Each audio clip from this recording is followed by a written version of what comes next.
The Key to It All with Keylan Moses. This kid's incredible! And I put that on my contract. No contest when I dress, full contact. Hey, I want my brothers, we in combat. And we want all the smoke, we want all of that. What's going on, you guys? It's your host, Keylan Moses, and today I'm here with another special guest, my dog, Jhase Thomas, LSU commit, #1 safety in the boot. What's good with you, fam? Shit, chilling. Just trying to see what this ball, you heard me? Yeah, so I seen you was at the game earlier. How was it? The LSU game, LSU men's basketball game. Oh, man, that was the slowest basketball game I've ever seen. They was hooping, though. They was balling. I feel like I could have dunked on a few of them. I'm joking. I can't. I'm not cool at basketball at all. But, yeah, it was chill. So, yeah, today we got you here today just to talk about your recruitment process and just how it was with you coming up as a recruit and how it was, you know, the process of becoming the #1 safety in the state. So, you know, one of my first things is, like, for you, how was your recruiting process at first, you know, coming up, you know, as a freshman and just in high school in general? My freshman, sophomore year, my recruiting process was pretty slow. Yeah. Because I wasn't really playing like that, and then I was playing quarterback and receiver at the time. Wait. You was playing quarterback? Yeah, but I was playing quarterback. I didn't even know that. You was playing. So you was playing quarterback. Yeah, bro. I was playing quarterback. So wasn't seeing the field as much as I wanted to. Switched to receiver. Still wasn't seeing the field. I had 2 SEC commits in front of me. Yeah. Playing receiver as well. One at Mizzou and another one at. Oh yeah. I know you're talking about. Yeah. So I wasn't seeing the field as much. Yeah. My coach said they needed me at DB.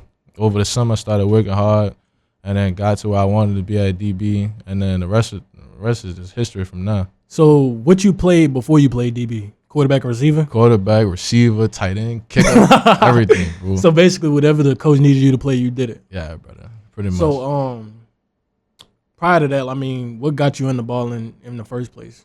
Like, what inspired you to start playing football? So pretty much growing up, I had a football. Like I was just born around the game. Yeah. I mean, matter of fact, where you from? Where you from? Destrehan, Louisiana, bro. Destrehan.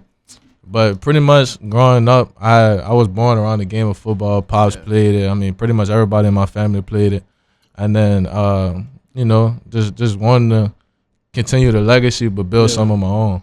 So basically, you were just around ball in general? Yeah, pretty much. Anybody specific in your family, like, you just looked up to, or anybody inspired you outside of your family that made you want to play ball? Besides Pops, I'm pretty close with NFL cornerback Jhase Thomas. Yeah. With the Panthers, I stayed connected with him over the summer. Over the summer, I'd be working out with him and stuff, chilling, trying to see what pros go through on a daily, just so you know. Yeah, I'm trying to get to that point. So with him, how has he impacted your process and just your life in general? Because I mean, he started, you know, this whole thing with football, and obviously it changed your life. So how has he impacted you in general? So I mean, he just showed me the ways on how to get to the next level, like, without having to stress myself out. Like, I mean, any question that I got, he can answer them. So pretty much everything for me is solved. I just got to ask the questions. Yeah. So I know you said your recruitment process wasn't, you know, popping at first.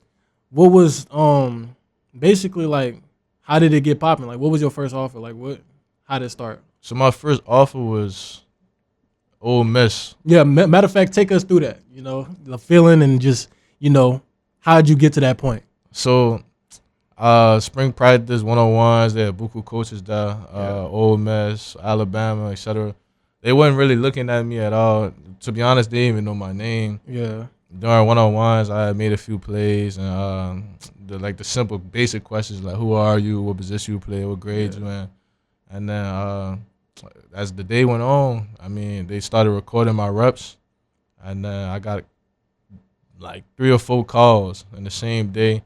I ended up having like 5 or 6 offers right after that spring practice, and then recruiting process just took off from there. So like, what year was that? Like sophomore? Bro, last year. Last year? I just started getting junior last year, yeah, bro. Damn. Just so I ain't gonna front. I just want to let y'all know, like, that goes to show, like, everybody's process is different. Like, whenever I started popping, I started popping a little early. I was in 8th grade.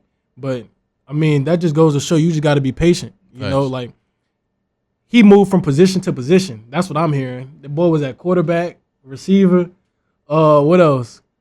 what else you said? Tight end, like quarterback, placeholder. At the end of the day, like he was patient and he stayed to what he knew. And I mean, he ain't switched schools. He ain't do whatever he needed to do. I mean, he did what was best for himself. He stayed down. He listened to his coach, and he took off from there. And last year was one of his best years. What in your high school career, right? Yeah, most definitely. Because I ended up getting hurt my senior season. Yeah. Matter of fact, take us through that. How was that feeling? So I think it was week 2, week 3 of the season. Our starting quarterback ended up going down. I had to step up. Ended up playing quarterback that game. First quarter of the game, ran the ball. Two bigger people, two D linemen. They had tackled me, and my ankle just like snapped. I got up. I'm like, bro. I'm looking at my ankle just dangling. I'm like, brother, bro, but I'm a soldier though. I had to finish the drive out. I handed the ball up. You played with a what? Snapped ankle? Yeah, bro. I finished that whole quarter out. Bro, ankle was just dangling. No pass plays, just straight handing the ball off. I ain't want the ball in my hand like that, bro. I mean, but yeah, that's pretty much all that happened. And then I ended up coming back late in the season against Ruston, and then we lost in the semifinals. Yeah. So obviously that was some adversity in your life and in your season. Take us through how that impacted you and how that developed your mindset into where you are now. I mean, it developed my mindset in several different ways. The biggest way it developed my mindset is because you gotta take every play like it's your last play, because you'll never know when it's gonna be your last play. No. Like, ever. When I tell you, bro, the day I got hurt, the game I got hurt, it was I think it was against St. Paul. I was telling my teammates, because before every game we pray. It was we got a little senior group, so I was telling them like, man, we seniors. It's already week 5. At the end of the day, it's going by fast. Like in the next couple of weeks, it's gonna be senior night, and you got to take every play like it's your last. Because prior to this game, like a couple weeks before, one of our big receivers got down on a torn ACL.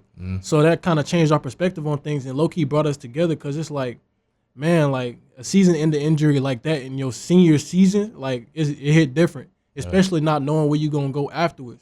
So it's like, I was telling them the real, like, ultimately, some of y'all not going to be playing ball. Like, this your last chance with your brothers ever. So, like, one thing I'll tell anybody going into their senior season is, like, ultimately have fun, because you never know when it's going to be your last play. And ultimately, it kind of broke me down, because it's like God was trying to give me a sign, like, it was really my last play, and I didn't even know it. Right. And at the end of the day, like, I was having a good game, too. Like, I think I had a touchdown, 3 tackles, and a sack. And then, like, I was at running back, too. So, I was going crazy. I was trying to score again. So, like, I ain't going to front. That took a toll on me. And I ain't going to lie, my mental health as well. Like, not being able to play the game I love, it really hit different. Especially, like, just sitting around and watching everybody else play. Especially, like, my teammates, I wasn't happy. I'll say that. Yeah. I wasn't happy at all. Could you say the same? Yeah. I mean, one thing I definitely could say, I mean, I'm a pretty much happy person. If you see me, I'm gonna be smiling. Yeah. But being off the field like that, like, really, it did. That's the game that you love. That's like, what I'm saying. You grew up playing that game, so like, no matter what. I mean, with the injury I had, bro, I couldn't even walk. That's what I'm saying. All I could do is just watch YouTube and just watch football on my TV 24/7. I mean, being in my bed, bro, I just wanted to play football. That's what I'm saying. And then all my partners and stuff calling me, and then I seen all I could do is watch the games on live stream, like just talk to my partners over the phone. I had a few people come see me, but bro, it really takes a toll on you. Like, mental health is definitely important, especially the football pass, because bro, like, injuries. I never really had. I mean, knock on wood, I never really had a big injury like that to that day, and just going, like, experiencing that, bro. Like, it's hard. That's what I'm saying. And I ain't gonna lie, like, that's what people really don't get for real. Like, this game is more mental than anything. And I experienced it firsthand, with myself, but also with my brother as well. My brother was the #1 player in the nation, and he went to Bama, and he was finna go to the draft. Like, this was his money year. Like, he was finna be a junior. They was in I think right before one of their first games, and it was a freak accident. Mind you, he take care of his body. It ain't about his body. It was just a freak accident.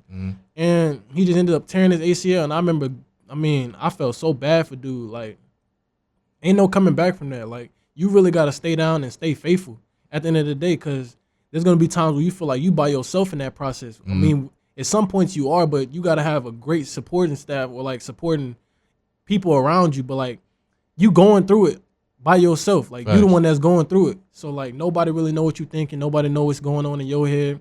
But ultimately, it takes a toll on all athletes, and that's what some people don't get. Like, we not just athletes. And that's one thing I want to say to everybody. Like, we more than just the athlete. We more than just, this logo right here.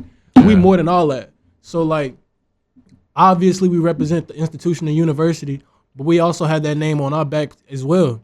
And that's what people don't get. Like, we got a mind, we got feelings, we got this and that. So whenever you bash us on the media or feel like we not playing to our best potential, you got to ask, like, you know this kid. And for the people that know, like, oh, I know this kid, like, something got to be up. Like, something must be going on, because that's not him.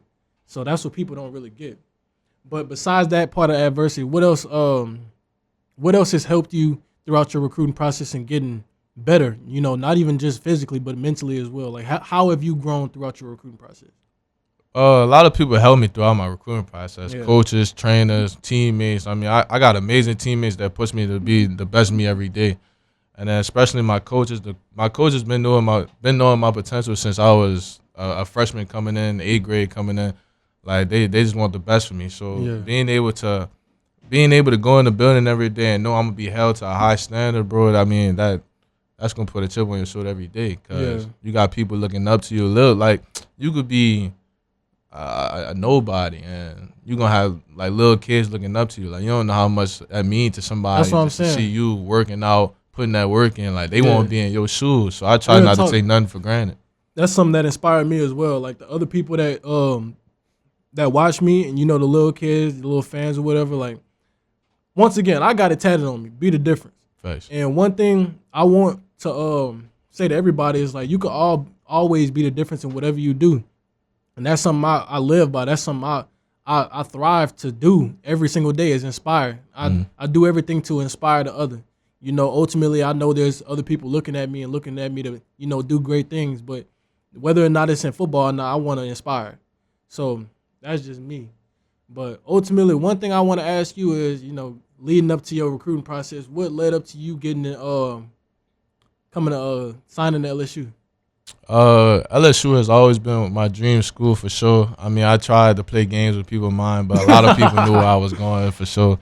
Especially my close friends. I mean, they see the gear I had on, walk around the house, coming to school and stuff. Yeah. I mean, I always had a Tiger logo on. So, I mean, what really led into the big decision of me becoming a Tiger, I mean, the people here, the fans here, bro, you can't find no fans like this nowhere real else. Talk, like, real talk. As soon as I got the offer, bro, my phone was blowing up. Just continuing blowing up. Like, become a Tiger, like, we need you, all this and all that. Especially with the DBU factor of, my cousin Corey coming back, I ain't gonna lie, he gonna be on your trail, no cap. So, was it always LSU? Was there any type of backup plan? Because I ain't even going front. I'm gonna tell you now. I wasn't even supposed to commit to LSU. I'm gonna tell you the real. I was supposed to commit to Florida. That's just what it is.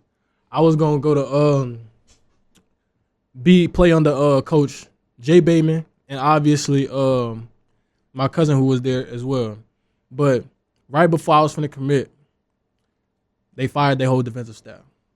So right then and there, right then and there, I was like, damn, that's low key a sign. Like, cause I ain't gonna front. Like, LSU was home. Like, I was there almost every day. But one thing about me, man, it's like I like to explore. That's one thing about me. I love to explore, and wait,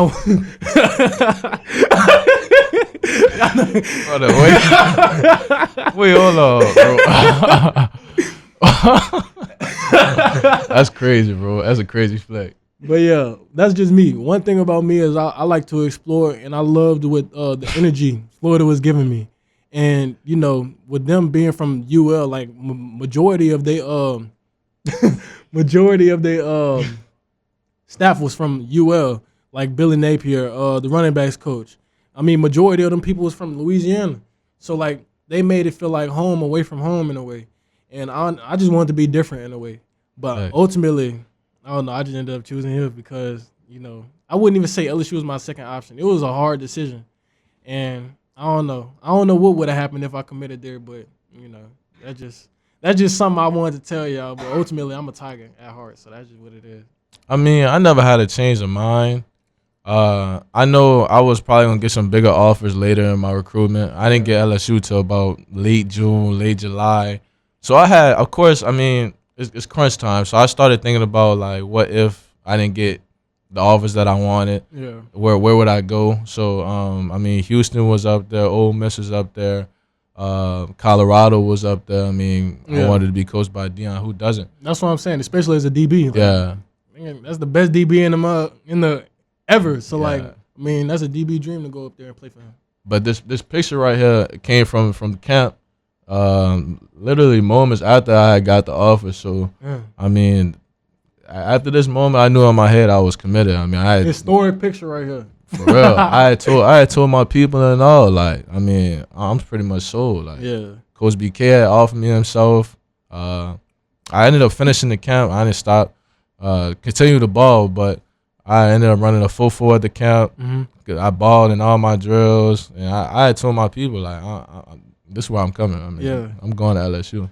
So ultimately, what can you tell the fans? What can they, look for in the future for you becoming a Tiger? Like, what are they getting in you, coming to their team? They gonna get a baller for sure. I mean, I can't really speak too much on the future because they ain't have me yet. I try to focus on today. Yeah. But as much as I mean, bro, I don't even know what I'm talking about right now, bro. I ain't gonna lie. But yeah, I really can't focus too much on the future. I gotta focus on the day. So I mean, I get that, but I go by the saying, you speaking into existence. And for all the people that's wondering, what you gonna get out of me is straight up. I mean, what I've been producing on the field, straight up. Like, I ain't gonna front. I've been a leader all 4 years of my high school career. Even in what it was like Little League, like everybody looked up to me to make big plays or make a big hit, or no matter what it was, I was just always there to do it. But I'm gonna just tell y'all this now. I'm from the city. I'm from Baton Rouge. I've been watching Tyrann Mathieu, Leonard Fournette, Devin White all my life. Y'all gonna get a dog, bro. Like, that's just what it is. And I've been thinking about this for the longest. Like, I've been going to the practices recently. I mean, I'm signed, so I can basically do whatever I want. I mean, all the rules don't really matter to me. But I've been going to the practices recently. I've been around campus. My school's on campus as well. But, it's just the jittery feeling I've been getting. Like, I can't wait to get on that field and just put on them pads and just be a part of something that's going to be great. I mean, I know you've been seeing everybody we've been getting in the portal, like, but we building something different. And honestly, I know I'm going to be a huge part of that. My time here is going to be historic, and I'm going to make a name for myself, whether it's a legacy, whether it's a national championship, no matter what it is. I made a promise to BK to bring in dogs like you, Harlem, other people. In fact, like, I mean, come be a part of this train, bro. And like I was telling somebody last night, we're gonna bring the swag back for sure. I mean, you seen all the dudes we got in the LBU room, like Whit Weeks, Zach Weeks, all them dudes. That's what I'm saying. Like, we got hella people to make hella plays, and ultimately what you gonna get out of me is a dog. I mean, that's just what it is. Like, I'm hungry and I'm ready. I'm ready to produce and just become something special. And that's just me. But, I get what you're saying about, living in the moment and, not worrying about the future, because I ain't go front. At times I do worry about the future too much that I forget that I'm in the moment in a way. Yeah. Because, like, there's times where I feel like I'm too worried about the future in a way. Because, like, I don't know. I be too worried about it in a way to, like, I don't know. I don't even know how to explain it. I guess I'm just anxious. I'm anxious to get on the field, and just producing, be that factor to the team. But I got a question for you. For me? Yeah. So you said you been from Baton Rouge. You used to watch Leonard Fournette, Tyrann Mathieu. That was you growing up. Yeah. Anybody else you used to watch highlights wise that got you really like, like, this is what I want to do. Like, I'm about to go on the field. I'm about to try to hit this move. Me, it was Tavon Austin. I used to watch. Bro, I ain't going front. Yeah, Tavon Austin used to get me hyped up, bro. Every Saturday, before my little morning football game, I used to watch them college football hype videos. Yeah, bro. Them pump up videos. Oh God, college football pump up. Like, boy, I used to be going crazy. I used to be with my little wire headphones going crazy. Whole time I'm playing center, bro.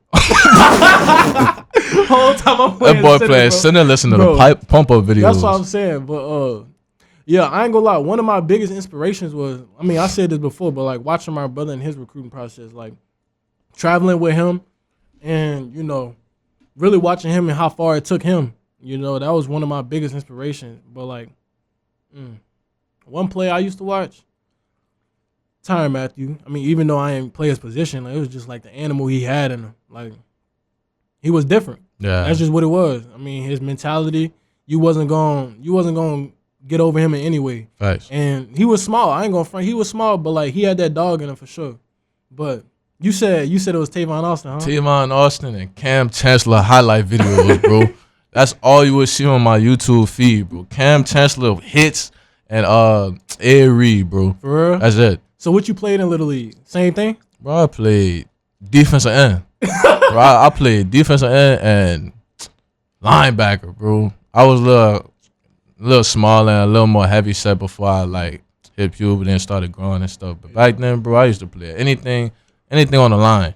I ain't gonna front. As soon as I got like a little bit older, like I'd say 12, 13, I started to get a little more slim, but I was tall though. Fact. But I feel you on that DN stuff. I low-key thought I was gonna be a DN because I was always faster than everybody, stronger than everybody, and them tackles be slow. Yeah. So, I felt like I was gonna, mess over them boys. But closing in on a little interview, little podcast, I just want to ask, like, what kept you motivated throughout your process? I know you said, like, your process started a little late, junior year, last year. So, like, what kept you going? I know there was times where you probably felt like, man, like, I'm not getting the attention I want. Like, what kept you motivated and kept going, What kept me motivated was my family, bro.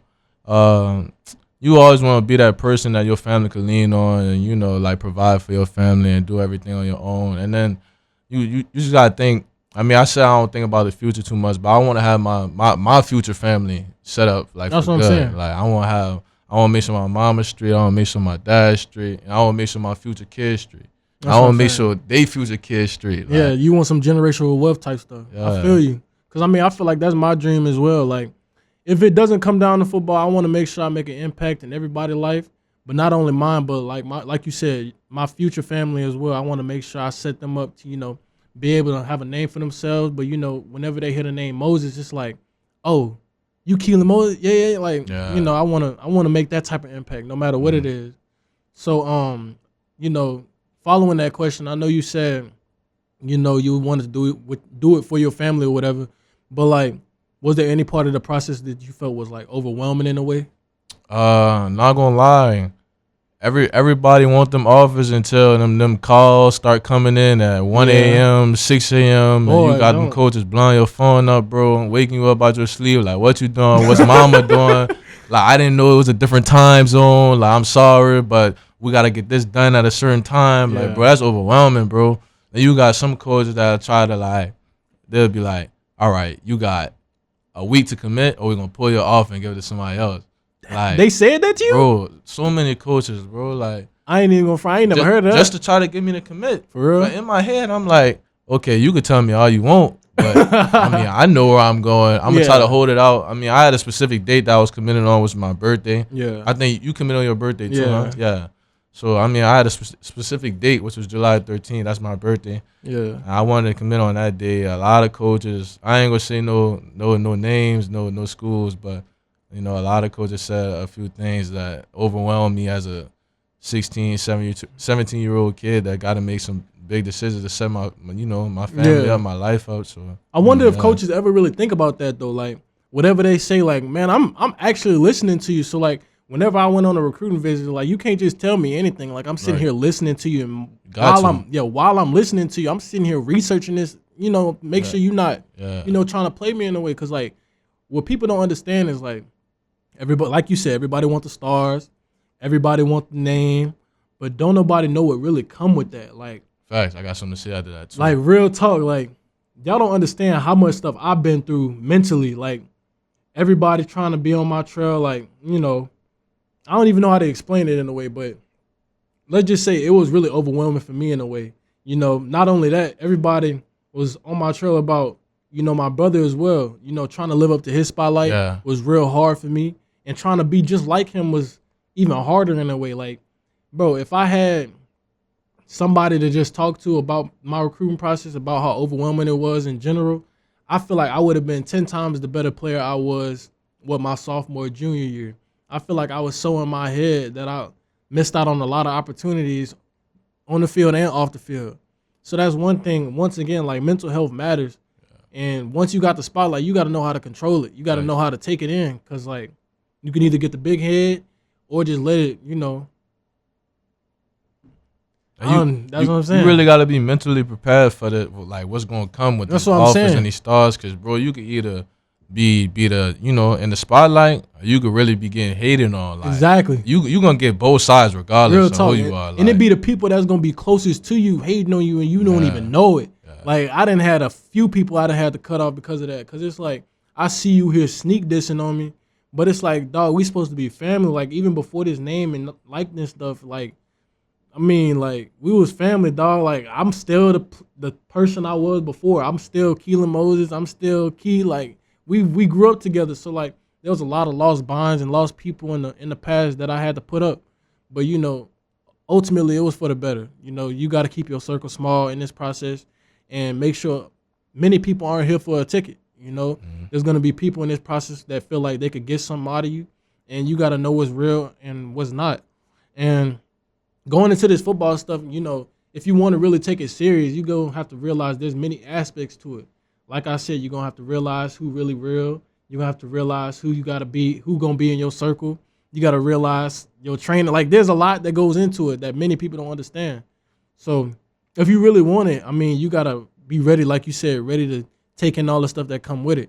But there's been plenty of times I was overwhelmed for sure. But you got anything else to say? I don't got nothing to say, bro. But we pretty much covered everything. Yeah. But I ain't gonna lie though, it was good having you. You know, we had a cool little conversation. I'm glad everybody enjoyed. Everybody tuning in. I hope y'all enjoyed the little episode. There's gonna be another special guest coming in next episode. I hope y'all enjoyed Jhase Thomas, the #1 safety in the boot. And, you know, I hope y'all have a Merry Christmas and a Happy New Year. And that concludes the episode. Make sure y'all have a good day, a good night, and I'll see y'all next Tuesday. We want all the smoke, we want all of that. Hey, they don't really know you in my city. I'ma have to silence all the critics. Been doing it since a young and I'm committed. Running up the numbers, check the analytics. Hey, but just don't catch me in the red zone. Hey, cause I'ma put it in the end zone. Hey, put me in, I'm the cheat code. Hey, coach, put me in, I'm on beast mode.